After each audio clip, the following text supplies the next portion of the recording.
चढ़ावा चोरी की घटना हुई थी उसको कुछ हद तक दबाने का भी प्रयास किया गया। पूरे मामले में राम मंदिर ट्रस्ट की लापरवाही थी। नियम का पूरी तरीके से बिल्कुल पालन नहीं किया। चंपत राय और डॉक्टर अनिल मिश्र ने नैतिकता के आधार पर इस्तीफा दिया है। 13 नए कैमरे लगाए गए हैं, 27 सुरक्षा कर्मियों को लगा दिया गया है। बिना जेब के कपड़े पहनने हैं। ड्रेस कोड पहले भी लागू था लेकिन पालन नहीं किया जा रहा था, अब ड्रेस कोड भी लागू हो गया है। उनकी आईडी जो है वो सस्पेंड कर दी गई है, वो VIP पास जारी नहीं कर रहे हैं। गोपाल राव का आना जाना राम मंदिर में लगा हुआ है। जो अगली बैठक होने वाली है उस बैठक में नए महासचिव का नाम लगभग तय होना है। CEO के नाम पर अभी कोई नाम सामने आया नहीं है। साधु संतों का भी कहना है कि इस मामले को राजनीति से नहीं जोड़ना चाहिए, आस्था का विषय है। नमस्कार, मैं विशाल तिवारी और आप देख रहे हैं अमर उजाला अयोध्या से। मैं इस वक्त मौजूद हूँ अयोध्या जिले में। हमारे साथ मौजूद हैं नितिन मिश्रा, जो राम मंदिर चढ़ावे चोरी को लेकर काफी बेहद करीब से इसको कवर कर रहे हैं। करीब 1 महीने से अधिक इस प्रकरण को हो गया और करीब 8 दोषी जेल भी जा चुके हैं। इस घटना को लेकर अब तक क्या कुछ हुआ और चढ़ावा चोरी को लेकर इनसे पहला सवाल जो हमारा रहेगा, चढ़ावा चोरी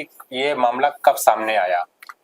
जी विशाल जी, ये मामला वैसे तो जो प्रकाश में आया वो 6 और 7 जून की सामने आया और शुरुआत में इस मामले को लेकर बहुत पुष्टि नहीं हो रही थी, लेकिन धीरे धीरे ये मामला बहुत ही तेजी से तूल पकड़ता गया और शुरुआत में ये बात भी सामने आई थी कि पूरे मामले में जो चढ़ावा चोरी की घटना हुई थी उसको कुछ हद तक दबाने का भी प्रयास किया गया, लेकिन चूंकि घटना बहुत बड़ी थी और धीरे धीरे ये बात सार्वजनिक हो गई तो इस मामले को दबाया नहीं जा सका और आज सबके सामने है कि ये मामला जो है राष्ट्रीय स्तर का हो चुका है। इस मामले में 8 लोगों की गिरफ्तारियां हो चुकी हैं, जेल भी जा चुके हैं इस लोग जो चढ़ावा चोरी के मुख्य आरोपी थे। SIT टीम की जांच भी कर रही है, तो कहीं ना कहीं ये पूरा मामला जो है वो एक तरीके से इस समय केंद्र में है। बिल्कुल, SIT को लेकर बात कही जा रही है, SIT जांच भी कर रही है। क्या कुछ अब तक सामने आया SIT में?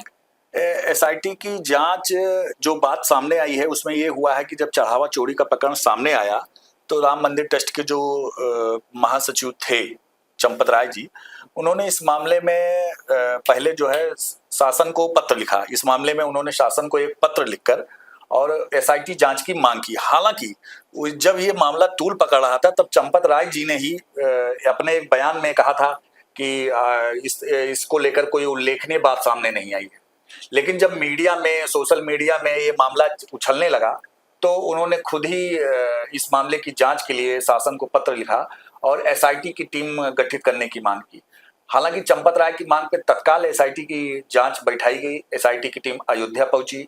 SIT की टीम ने शुरुआती चरण में 6 दिनों तक राम मंदिर में रहकर इस मामले से जुड़े जितने भी तार थे उनको खंगाले, जितने भी आरोपी थे, जितने भी संदिग्ध थे, सबसे पूछताछ की और अपनी प्रारंभिक रिपोर्ट जो है 6 दिनों के बाद जो है वो शासन को सौंपी। उसे सौंपना भी था क्योंकि जो रिपोर्ट सामने आई थी उसके तहत SIT को शुरुआत के 7 दिनों में अपनी प्रारंभिक रिपोर्ट शासन को देनी थी और 15 दिनों में फाइनल रिपोर्ट देनी थी। तो SIT ने 6 दिनों के भीतर ही पूरी जांच कर ली और जांच में जो SIT ने अपनी 20 पन्नों की रिपोर्ट जो है वो सरकार को प्रेषित की। बाद में फिर उसी रिपोर्ट के आधार पर 8 लोगों पे जो नाम रिपोर्ट में SIT ने जिक्र किया था, जिन 8 आरोपियों का, उन 8 आरोपियों के खिलाफ जो है पुलिस ने मुकदमा दर्ज किया और अब उनके खिलाफ लगातार कार्रवाइयां चल रही हैं। उन्हें जेल भेजा गया, उनके निशानदेही पे रुपए बरामद किए गए और भी बहुत सारी चीजें बरामद की गई और भी कई बहुत सारी नई बातें सामने आ रही हैं। बिल्कुल, प्रारंभिक रिपोर्ट के बाद SIT की क्या कुछ नए बदलाव हुए राम मंदिर में और क्या अब नई चीजें चल रही हैं?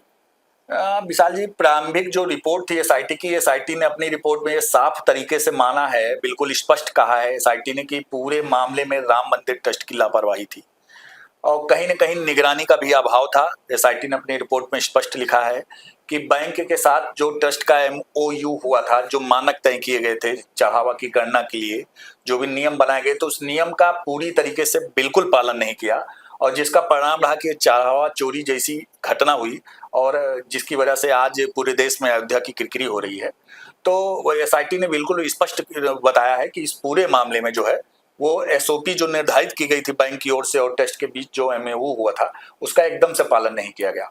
और SIT ने अपनी प्रारंभिक रिपोर्ट में राम मंदिर ट्रस्ट के महासचिव चंपत राय को पूरी तरीके से क्लीन चिट दिया है। उन्होंने इस पूरे मामले के लिए जो दोषी मतलब उनका जो आरोप था, जो एसआईटी की रिपोर्ट है उसके आधार पर उन्होंने डॉक्टर अनिल मिश्रा को जिम्मेदार बताया गया है उस रिपोर्ट में कि बहुत सारे जो बैंक की गणना होती थी, जो व्यवस्थाएं थी, जो बैंक से लेन देन की चीजें थी, जो राशि जमा करने की बातें थी, जो एसओपी पे साइन थी, वो सारे अनिल मिश्रा ही देखते थे। तो कुल मिला के चंपत राय को एसआईटी ने क्लियर चिट दी है और यह भी कहा है कि अगर नियम पालन किए गए होते, एसआईटी की रिपोर्ट के अनुसार जो नियम तय किए गए थे, अगर उसका पालन किया गया होता तो ये चोरी की घटना ना होती। बिल्कुल।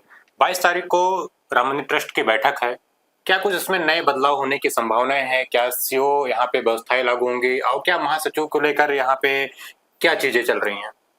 विशाल जी देखिए, कुछ बदलाव तो हो ही रहे हैं, बहुत सारे बदलाव शुरू कर दिए गए हैं। इसको लेकर राम मंदिर ट्रस्ट की अचानक बैठक भी बुलाई गई थी, पिछले 6 जुलाई को बैठक हुई थी। इस बैठक में जो है, बैठक से पहले राम मंदिर ट्रस्ट के महासचिव चंपत राय और डॉक्टर अनिल मिश्र ने इस पूरे मामले में बढ़ते हुए दबाव को देखते हुए इस्तीफा भी दे दिया था। और हालांकि ये कहा गया कि चंपत राय और डॉक्टर अनिल मिश्र ने नैतिकता के आधार पर इस्तीफा दिया है। बहुत सारी बातें हो रही थी कि ट्रस्ट डीड के अनुसार उनको अपना पक्ष रखने का मौका दिया जाएगा। ये भी कहा जा रहा था कि ट्रस्टियों के 2/3 बहुमत जरूरी है उनका इस्तीफा स्वीकार करने के लिए। लेकिन जब ट्रस्ट की बैठक हुई तो उस दिन जैसे ही उनके इस्तीफे की बात शुरू हुई, तो जो ट्रस्ट के मेंबर्स थे, जो बाकी मेंबर्स बैठक में शामिल हुए थे, उसमें से अधिकांश मेंबर चंपत राय के इस्तीफे के पक्ष में नहीं थे। उनका ये कहना था कि चंपत राय का सीधा कहीं कोई दोष नहीं है, तो उनका इस्तीफा नहीं स्वीकार किया जाना चाहिए। हालांकि जो ट्रस्ट के सबसे वरिष्ठ संरक्षक कह लीजिए, उनको सबसे वरिष्ठ सदस्य हैं के पराशरन, पद्मश्री भी हैं वो, और सुप्रीम कोर्ट के वरिष्ठ अधिवक्ता हैं। तो उन्होंने जो डीड है उन्होंने उसका हवाला देते हुए कहा कि चंपत राय ने इस्तीफा दे दिया है, तो उसके अनुसार इस्तीफा देते ही उसे स्वीकार कर लिया जाना चाहिए। तो उस हिसाब से चंपत राय और डॉक्टर अनिल मिश्र का इस्तीफा स्वीकार कर लिया गया 6 जुलाई की बैठक में। और उनके स्थान पे अंतरिम महासचिव के रूप में राम मंदिर के जो ट्रस्टी हैं डॉक्टर कृष्ण मोहन, उन्हें अंतरिम महासचिव की जिम्मेदारी सौंपी गई है। साथ ही उनके साथ बैंक की जिम्मेदारी संभालने के लिए राम मंदिर के जो इंजीनियर हैं, जिन्होंने राम मंदिर निर्माण में अपना योगदान दिया है इंजीनियर के रूप में, जगदीश आपले, और राम मंदिर ट्रस्ट का जो कोस्ट चार्टर्ड अकाउंटेंट है राम मंदिर ट्रस्ट के, सीए जो हैं चंदन राय, इन दोनों को भी उनके साथ इसलिए लगाया गया कि अब कृष्ण मोहन, जगदीश आपले और चंदन राय के संयुक्त हस्ताक्षर के बाद ही ट्रस्ट की बैंक से कोई निकासी, ये सारी चीजें, बैंक की जो प्रक्रिया है वो हो सकेगी। इसके अलावा जो सुरक्षा के मानक जिसमें कमियां पाई गई थी वो सारे बदले गए हैं। 13 नए कैमरे लगाए गए हैं, 27 सुरक्षा कर्मियों को लगा दिया गया है। अब जो है ट्रस्ट से, बैंक से, राम मंदिर ट्रस्ट मतलब जहां पैसा गणना होती है वहां से सुरक्षित लाकर में पैसे को रखकर बैंक तक पहुंचाने की जो प्रक्रिया है उसको फुल प्रूफ कर दिया गया पूरी तरीके से। ये कमियां पहले थी, उसको अब सुधारा गया है। सीसीटीवी की निगरानी बढ़ा दी गई है। जो गणना की प्रक्रिया थी उसको बदल दिया गया है। पहले गणना मेज पर बैठ के कराई, कुर्सी मेज पर बैठ के गणना कर्मी करते थे, लेकिन अब ऐसा नहीं है। अब जो है उन्हें जमीन पे बैठा के गणना कराई जा रही है, जमीन पे बैठ के गणना कर रहे हैं और बिना जेब के कपड़े पहनने हैं। ड्रेस कोड पहले भी लागू था लेकिन पालन नहीं किया जा रहा था, अब ड्रेस कोड भी लागू हो गया है। तो ये बहुत सारे बदलाव जो है वो सामने आए हैं। और अभी एक नई बात भी सामने आई है कि चूंकि चंपत राय और अनिल मिश्र ने इस्तीफा दे दिया है, तो जो उनके पास अधिकार थे जो वीआईपी पास के या और चीजों के, तो उनकी आईडी भी सस्पेंड कर दी गई है। उनकी आईडी जो है वो सस्पेंड कर दी गई है, वो वीआईपी पास जारी नहीं कर रहे हैं। चंपत राय जो है पिछली बार 23 मई को राम मंदिर में जब ध्वजारोहण समारोह हुआ था तो आखिरी बार राम मंदिर गए थे, तब से वो राम मंदिर भी नहीं गए हैं और वो राम मंदिर से सटे ट्रस्ट के भवन में ही रह रहे हैं। हालांकि वो अभी अयोध्या में ही हैं, जबकि गोपाल राव लंबे समय से, 23 के बाद से गोपाल राव भी राम मंदिर नहीं गए हैं। 23 के बाद से डॉक्टर अनिल मिश्र भी राम मंदिर नहीं गए हैं, वो अपने आवास पर रह रहे हैं। गोपाल राव का आना जाना राम मंदिर में लगा हुआ है और वो जो है ये गोपाल राव ने कई बीच में बयान भी दिए हैं। तो इस हिसाब से ये माना जा रहा है कि जो अगली बैठक होने वाली है उस बैठक में नए महासचिव का नाम लगभग तय होना है। और दूसरी तरफ जो सीईओ के चयन की बात हो रही है तो उसमें अभी कुछ समय लग सकता है, क्योंकि अभी सीईओ के नाम पर अभी कोई नाम सामने आया नहीं है। तो ये माना जा रहा है कि 22 जुलाई की बैठक में राम मंदिर ट्रस्ट को नया महासचिव मिलेगा। इसके अलावा जो एक पद और रिक्त है राजा बिमलेंद्र मोहन प्रताप मिश्र के निधन के बाद, तो एक नए सदस्य की भी नियुक्ति राम मंदिर ट्रस्ट में की जा सकती है।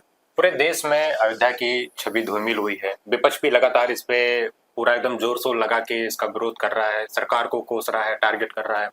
क्या लगता है आपको, अयोध्या में कुछ चीजें स्थिति बिगड़ी है, श्रद्धालुओं का आना कम हुआ, यहाँ के स्थानीय लोगों पे प्रभाव पड़ा इसका, क्या कुछ रहा? आप यहाँ के स्थानीय पत्रकार हैं, अमर उजाला से आप हैं, हमेशा से आपका शुरू से नजर रहा है अयोध्या में, कैसे आप इसको देखते हैं? देखिए, अब ये जो घटना हुई है चढ़ावा चोरी की, निश्चित रूप से इससे सभी आहत हैं। मतलब जो भी सनातनी है, जो अपने आप को सनातन मानता है या जो भी अपने आप को भक्त मानता है, तो वो आहत है। कहीं न कहीं उनके मन में ये है कि भाई राम मंदिर में इस तरीके की घटना नहीं होनी चाहिए। अच्छा, अयोध्या में जो घटना होती है उसका जो प्रभाव है, उसका जो इन्फ्लुएंस है, वो पूरे देश तक, मतलब पूरे राष्ट्र में, यहाँ तक कि अंतर्राष्ट्रीय लेवल तक भी पहुँचता है। मेरे पास भी बाहर से फ़ोन आते हैं कि लोग हमसे पूछते हैं कि भैया ये जो है आपके अयोध्या में क्या हो रहा है, कैसी घटना है? तो बहुत सारे लोगों ने जो दान दिया था राम मंदिर निर्माण के लिए, वो भी क्वेरी कर रहे हैं कि हमारा दान कहाँ गया। कुछ कई लोगों ने, आप लोगों ने देखा होगा कि सोने की रामायण और काकभूसुंडी और सोने के जवाहरात, ये सबको दान करने वाले लोगों ने भी सवाल उठाया था कि कहाँ गया हमारा सामान, चोरी हो गया। तो कहीं न कहीं इसको लेकर लोगों में बहुत दुख है, लोग आहत हैं और खासकर अयोध्या के साधु संत भी बहुत ज़्यादा आहत हैं। उनको लगता है कि राम मंदिर का गठन, राम मंदिर का निर्माण कार्य 500 साल के लंबे संघर्ष के बाद हुआ। इतना लंबा संघर्ष चला, फिर सुप्रीम कोर्ट से निर्णय आया और फिर यही नहीं, राम मंदिर निर्माण में भी बहुत चुनौतियां आई। भाई राम मंदिर का निर्माण इतना आसान नहीं था। राम मंदिर के शुरुआती निर्माण में काफी कुछ समस्याएं आई थी। तो ये सब पार करते हुए एक भव्य मंदिर आज देश में खड़ा हुआ है और उसके बाद इस तरीके की घटना शर्मनाक है। फिर कहीं न कहीं इस मामले में थोड़ी सी राजनीति भी हो रही है। साधु संतों का भी कहना है कि इस मामले को राजनीति से नहीं जोड़ना चाहिए, आस्था का विषय है। तो कुल मिला के मुख्यमंत्री ने भी इस मामले में अपनी बात रखी थी। मुख्यमंत्री योगी आदित्यनाथ इससे पहले भी महंत नृत्य गोपाल दास, जो राम मंदिर ट्रस्ट के अध्यक्ष, उनके जन्मदिन पर जब आए थे तो उन्होंने साफ कहा था कि राम मंदिर निर्माण के लिए आप लोगों ने 500 साल इंतजार किया। तो एसआईटी की जो जांच रिपोर्ट है, जो 15 दिन में फाइनल रिपोर्ट आनी थी, तो उन्होंने कहा था कि आप इंतजार कर लीजिए, कि अगर 15 दिन इंतजार कर लीजिए। मुख्यमंत्री ने कहा था कि 15 दिन इंतजार कर लिए, 15 दिन में दूध का दूध पानी का पानी हो जाएगा। और मुख्यमंत्री के इस बयान के बाद कार्रवाई काफी तेज हुई। चढ़ावा चोरी के जो मुख्य आरोपी थे वो आज जेल में हैं, जांच पड़ताल चल रही है, एसआईटी भी अपनी जांच कर रही है। एसआईटी रिपोर्ट का दायरा चूंकि बढ़ गया जांच का, इसलिए उनका समय भी बढ़ा दिया गया है। एसआईटी को जांच के लिए 15 दिन और मिले हैं। तो ये है कि अयोध्या वासियों, आहत तो हैं अयोध्यावासी, लेकिन उनके मन में ये है कि मुख्यमंत्री पर उनको भरोसा है, शासन पे भरोसा है। उनको ये लग रहा है कि जो भी कार्रवाई होगी वो एक नजीर बनेगी और राम मंदिर में फिर इस तरीके की घटना कभी दोबारा पुनरावृत्ति नहीं होगी। बिल्कुल, हमारे साथ नितिन मिश्रा जी थे। काफी बारीकियों से इसका चढ़ावा चोरी को कवर किए।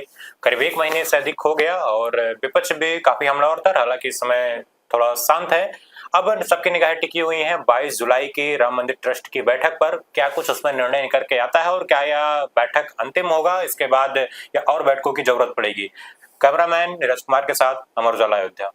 आपके राज्य की खबरें, आपके शहर की खबरें सबसे पहले जानने के लिए देखते रहें अमर उजाला। चैनल को सब्सक्राइब जरूर कर लें और पाएं हर अपडेट।